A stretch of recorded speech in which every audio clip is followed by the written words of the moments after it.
All right, so you need to hire someone to take care of your lawn. Seems pretty simple, right? You make a call, they cut the grass. But as we're about to see, there's actually a whole lot more to it. So let's really dig in and break down what every single homeowner ought to know. So when you hand over that money, what are you really paying for? I mean, it's so much more than just a tidy lawn. You're actually tapping into this massive industry, one that affects our economy and even our environment in some pretty surprising ways. And when I say massive, I mean it.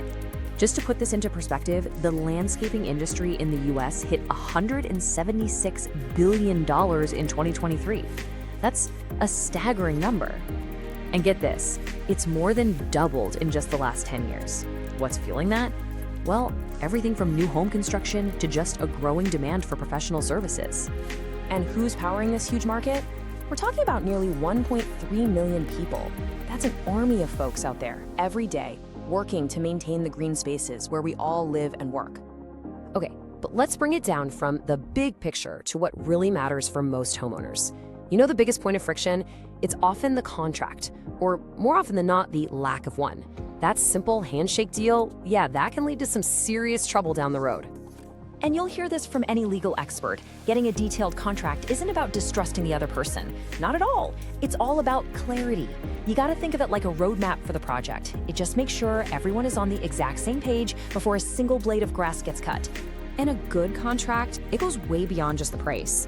It really has to cover these 5 key areas. You need a clear scope of work to prevent any of those he said, she said arguments. A clause for changes is a must-have to avoid surprise costs. And that pre-lien notice, man, that is so crucial. It literally protects your home in case your contractor doesn't pay their suppliers. You don't want their problems becoming your problems. All right, so we've got the contract sorted. Now let's talk about the money. Have you ever wondered why quotes for the exact same job can be all over the place? Well, let's decode what's really going on behind those numbers. This really breaks down the business side of things. So while a worker on the crew might be earning, say, around $22 an hour, the rate you pay is going to be closer to that $40 to $80 range. Now that big gap isn't just pure profit for the owner. Nope. That's what covers all the essentials: insurance, fuel for the trucks and mowers, equipment maintenance, all that business overhead. Okay, so this table gives you a pretty good ballpark for basic mowing costs. If you've got a smaller yard, you're probably looking at the $30 to $45 range per visit. A bigger property, maybe up to an acre, could push you closer to $90 or even more. But, and this is a big but, these are just starting points, right? If you've got a really complex yard with lots of flower beds, obstacles, or steep hills, it's always going to cost more than a simple flat rectangle of grass. So we've covered contracts and costs, but there's this whole other layer of complexity that a lot of people miss: local rules and regulations. And honestly, this is where a true professional really proves their worth. I mean, did you have any idea your town might have rules about what time your lawn can be mowed? Or that in some places like South Florida, they actually ban certain types of fertilizers during the rainy season to protect the waterways? A professional service is going to know all of this stuff, and they'll follow the rules, which saves you from getting hit with some nasty fines. And that brings us to something that is absolutely critical for you to understand: the difference between licensing and insurance. They are not the same thing. A license, especially for stuff like applying pesticides, is basically the government saying, yep, this company has the knowledge to do this job safely and legally. Insurance, on the other hand, that's what protects you. If a worker accidentally drives a mower through your fence or gets hurt on your property, their liability insurance covers it, not your homeowner's policy. You have to ask for proof of both. Don't be shy about it. Okay, so with all this in mind, how can you hire someone with total confidence? Well, here is a simple 4-step plan to protect yourself, your wallet, and your property.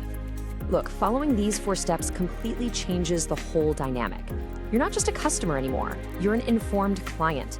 You're checking to make sure they're legally allowed to apply chemicals. You're verifying that you're protected from accidents.